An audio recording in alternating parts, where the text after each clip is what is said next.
مفتی طارق مسعود کے بیانات کے لیے طارق مسعود آفیشیل کو سبسکرائب کریں۔ طارق مسعود آفیشیل۔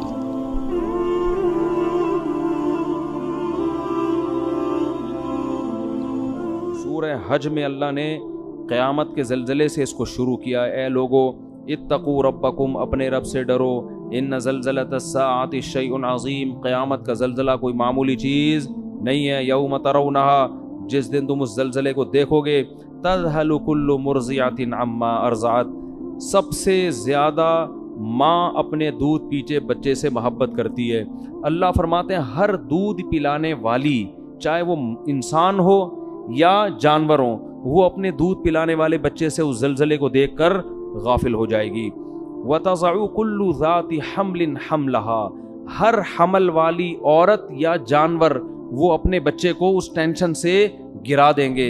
وَتَرَى النَّاسَ سُكَارَىٰ، اور تم اس منظر میں اگر لوگوں کو دیکھو گے تو ایسا لگے گا یہ نشے میں ہیں۔ وَمَا هُمْ بِسُكَارَىٰ، حالانکہ انہوں نے نشہ نہیں کیا ہوگا۔ وَلَٰكِنَّ عَذَابَ اللَّهِ الشَّدِيدُ، اللہ کا عذاب بہت سخت ہوگا۔ وَمِنَ النَّاسِ، آگے اللہ نے فرمایا یا ایھا الناس ان کنتم فی ریب من البعث، اے لوگو اگر تمہیں قیامت کے زلزلے اور اس کے بعد مرنا اور پھر مٹی ہو کے دوبارہ زندہ ہونے پر یقین نہیں ہے، تم یہ کہتے ہو کہ یہ خدا یہ کام کیسے کرے گا۔ فَإِنَّا خَلَقْنَاكُم مِّن تُرَابٍ، تو دیکھو ہم نے تمہیں مٹی سے بنایا ہے سب سے پہلے۔ کوئی یہ کہہ سکتا ہے یہ مٹی سے چلتے پھرتے انسان، دو آنکھیں دو کان، ناک، دل، دماغ، جگر، کھوپڑی، یہ سارا سیٹ اپ بن کے چلتا پھرتا پتلا، کوئی کہہ سکتا ہے یہ؟ فرمایا ہم نے مٹی سے بنایا۔ ثم من نطفۃ، پھر اس مٹی کو منی کے قطرے میں تبدیل کیا ہم نے، اس کو دیکھو کیسا عجیب ہے۔ ثم من علقہ، پھر وہ ماں کے رحم میں جمے ہوئے خون میں تبدیل ہو جاتا ہے، حالانکہ اس منی کے قطرے میں اور خون میں کوئی آپس میں مناسبت نہیں ہے۔ ماں روٹی کھاتی ہے اور اس کو ہم کیسے جمے ہوئے خون میں تبدیل کر دیتے ہیں، کتنا عجیب کام ہے کہ۔ ثم من مضغہ، فرمایا پھر اس کو گوشت کا لوتھڑا بنا دیتے ہیں۔ بلڈ سے گوشت بنانا بھی کس کا کام ہے؟ اللہ۔ مخلقۃ غیر مخلقۃ، پھر کیا دوسرے مقام پہ اللہ نے فرمایا پھر ہم اس کے ہڈیاں اور اس کے اوپر گوشت چڑھا دیتے ہیں اور پھر تمہیں ماں کے بطن سے باہر نکال دیتے ہیں۔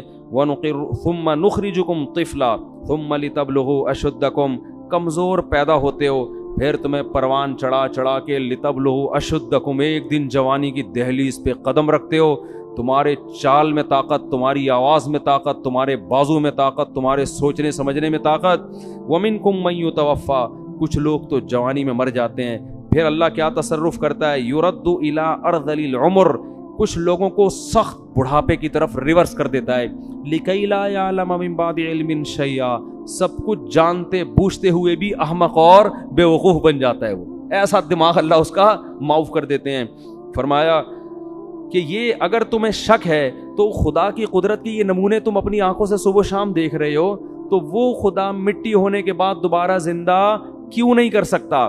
اللہ کہتے ہیں ایک اور دلیل ہم دیتے ہیں، وَتَرَى الْأَرْضَ حَامِدَةً، زمین کو دیکھو کیسے مرجھائی بھی پڑی ہوئی ہوتی ہے، کھود کے دیکھو کہ مٹی گوبر کے علاوہ کچھ بھی نہیں ملے گا۔ کوئی کہہ سکتا ہے اس میں پانی ڈالو تو یہ سب کچھ اگے گا، کچھ ہے ہی نہیں، نہ اس میں خربوزہ ہے، نہ تربوز ہے، نہ انار ہے، نہ انگور ہے، کچھ بھی نہیں نظر آئے گا اس میں تمہیں، لیکن تمہارے رب نے ایسے سافٹ ویئر اس مٹی کے اندر انسٹال کر دیے ہیں کہ فَإِذَا أَنزَلْنَا عَلَيْهَا الْمَاءَ، جیسے ہی ہم آسمان سے پانی اور برساتے ہیں، اہتزت، ایک دم زمین حرکت میں آنا شروع ہو جاتی ہے، وربت، اور اس کا سینہ پھٹنا شروع ہو جاتا ہے، وَأَنبَتَتْ مِن كُلِّ زَوْجٍ بَهِيجٍ، ہر طرح کے خوشنما درخت اور پھول بوٹے اور پھل وہ پیدا کرنا شروع کر دیتی ہے۔ اسی زمین سے کیسے پھول خوبصورت، کیسے جنگل آباد ہوتے ہیں۔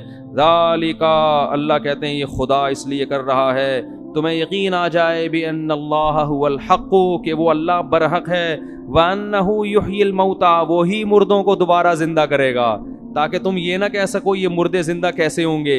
یہ اللہ اس لیے کر رہا ہے، بتائے گا جو یہ کر سکتا ہے، جو مٹی سے خربوزے، انار، انگور، انار پیدا کر سکتا ہے، وہ مٹی کو ریورس کر کے تمہیں دوبارہ انسان کیوں نہیں بنا سکتا؟ وَأَنَّهُ عَلَى كُلِّ شَيْءٍ قَدِيرٌ، اور تمہیں یقین آ جائے کہ اللہ ہر چیز پر قدرت رکھتا ہے۔ وَأَنَّ السَّاعَةَ آتِيَةٌ لَا رَيْبَ فِيهَا، تمہیں پتہ چل جائے کہ قیامت ایک دن آئے گی اور اس کے آنے میں کوئی شک نہیں ہے. وَأَنَّ اللَّهَ يَبْعَثُ مَن فِي الْقُبُورِ, اور جو قبروں کے اندر دفن ہیں, لوگ پڑے ہوئے ہیں, اللہ ان کو ایک دن اکھاڑ کے اپنے سامنے کھڑا کر دے گا. کیا انداز ہے قرآن مجید کا. دنیا میں سب سے بڑا احمق اور بے وقوف وہ ہے جو یہ کہتا ہے کہ ہم مٹی ہو کے ختم ہو جاتے ہیں. بھلا کون اس مٹی میں دوبارہ جان ڈالے گا؟ صبح و شام اللہ پانی برسا کے مٹیوں میں ہی تو جان ڈال رہا ہے جو ہم کھا رہے ہیں. یہ انار مٹی ہی تو ہے جو آپ کھاتے ہو, یہ کھجور مٹی ہی تو ہے جو ہم کھاتے ہیں, یہ روٹی مٹی ہی تو ہے جو ہم کھاتے ہیں, گوشت مٹی ہی تو ہے جو جانور نے کھایا اور اس سے گوشت بنا, دودھ مٹی ہی تو ہے. یہ سارے, اور ہم بھی تو مٹی ہیں. مٹی سے کیسے مختلف چیزیں اس نے بنا دیں, اس پہ نہیں مان رہے کہ اللہ کی قدرت, اور اعتراض کس پہ کر رہے ہیں؟ مٹی سے دوبارہ انسان کیسے بنے گا. تو اللہ فرماتے ہیں یہ سب ہم اس لیے تو اپنے قدرت کے نمونے دکھا رہے ہیں تاکہ تمہیں پتہ چل جائے. پھر اللہ کہتے ہیں وَمِنَ النَّاسِ مَن يُجَادِلُ فِي اللَّهِ بِغَيْرِ عِلْمٍ, بہت سے لوگ ایسے ہیں جو اللہ کے بارے میں بغیر دلیل کے جھگڑتے ہیں. کیا جھگڑنا؟ وہی اللہ کہہ رہا ہے زندہ کروں گا اور یہ کہتے ہیں نہیں ہوگا. فرماتے ہیں ان کا انداز کیا ہوتا ہے؟ ثانی عطفہ, جب ان کے سامنے اللہ کی آیات تلاوت کی جاتی ہیں کہ تم زندہ ہوگے, تمہیں حساب دینا ہے, تو یہ اپنے پہلو کو موڑ لیتے ہیں وہاں سے. چلو یار کوئی اور بات کرو, یہ کیا قصے کہانیاں لے کے بیٹھ گئے. یہ انداز ہے قرآن کا. ثانی عطف, اپنے پہلو کو کیا کر لیتا ہے؟ فولڈ کر لیتا ہے, فوراً موو کرتا ہے وہاں. کھانے پینے کی بات ہو, خربوزے کی بات ہو, تربوز کی بات ہو, سموسے کی بات ہو, توجہ کرے گا, ہاں جی ذرا اونچا بولیں, کیا کہہ رہے ہیں آپ. پیسوں کی بات ہو, بحریہ ٹاؤن کی بات ہو, گاڑیوں کی بات ہو, 4 شادیوں کی بات ہو, کرے نہ کرے لیکن سنے گا شوق سے. لیکن جب بات ہوگی کہ تمہیں ایک دن خدا زندہ کر کے حساب دے گا, تو قرآن کہہ رہا ہے ثانی عطفہ, اپنے پہلو کو فوراً کیا کرتے ہیں؟ موڑتے ہیں. کیوں؟ یعنی ٹاپک کو کیا کرو بھائی, چینج.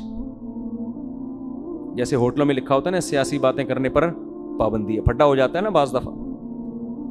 تو یہی ہمارا مزاج ہے. ثانی عطفہ لیضل عن سبیل اللہ. ایک آیت پڑھ کے بس درس کو ختم کرتا ہوں. اللہ نے فرمایا وَمِنَ النَّاسِ مَن يَعْبُدُ اللَّهَ عَلَى حَرْفٍ, کچھ لوگ ایمان لے بھی آتے ہیں. فرمایا کچھ ایسے ہیں جو مان بھی جاتے ہیں, لیکن ان کا انداز کیا ہوتا ہے؟ وہ اللہ کی عبادت کرتے ہیں کنارے پہ کھڑے ہو کر. فَإِنْ أَصَابَهُ خَيْرٌ اطمأنَّ بِهِ, اگر اسلام میں فائدہ نظر آ رہا ہے, بہت زبردست مذہب ہے اسلام, واقعی اسلام پہ چلنا چاہیے. سمجھ میں آ رہی ہے بات؟ جب زکوٰۃ لینی ہو تو اسلام, کیونکہ اسلام نے زکوٰۃ کو فرض کیا, بہت اچھا حکم ہے, لائیے زکوٰۃ نکالیے, ٹھیک ہے نا. جب دینے کی باری آئی, لوگ کہتے ہیں میرے پر 1 کروڑ روپے 2.5 لاکھ زکوٰۃ بن رہی ہے, 2.5 لاکھ کون دے گا؟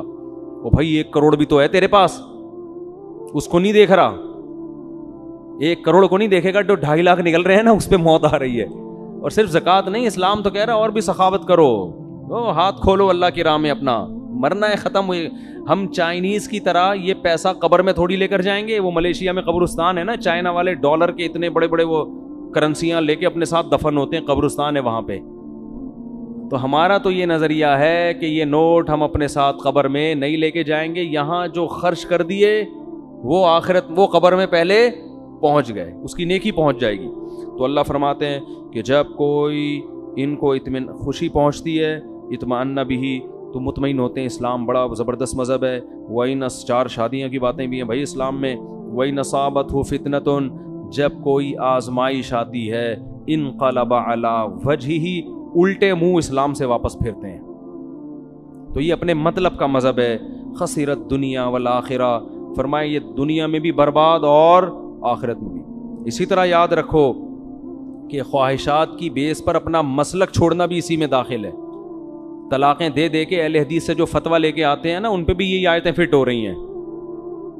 ابھی تک تو 4 امام اہل سنت والجماعت کے سمجھ میں آ رہے تھے, جیسے ہی 3 طلاقیں دے دیں تو اب کہاں جا رہا ہے؟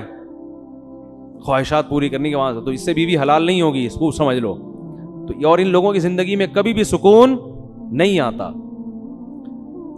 تو خسرت دنیا والآخرہ, اللہ فرماتے ہیں دنیا بھی برباد اور آخرت بھی برباد. ذالک هو الخسران المبین, یہ بہت بڑا خسران ہے, خسارہ ہے کہ جب اسلام میں فائدہ نظر آ رہا تھا تو اسلام, نقصان نظر آ رہا تھا تو اسلام سمجھ میں نہیں آ رہا. اللہ تعالی ہمیں صحیح طرح سے اسلام پر چلنے کی توفیق عطا فرمائے۔ یہ صورت تو بہت لمبی ہے، وقت پورا ہو گیا ہے۔ سبحانک اللہم و بحمدک، نشہد ان لا الہ الا انت، نستغفرک و نتوب الیک۔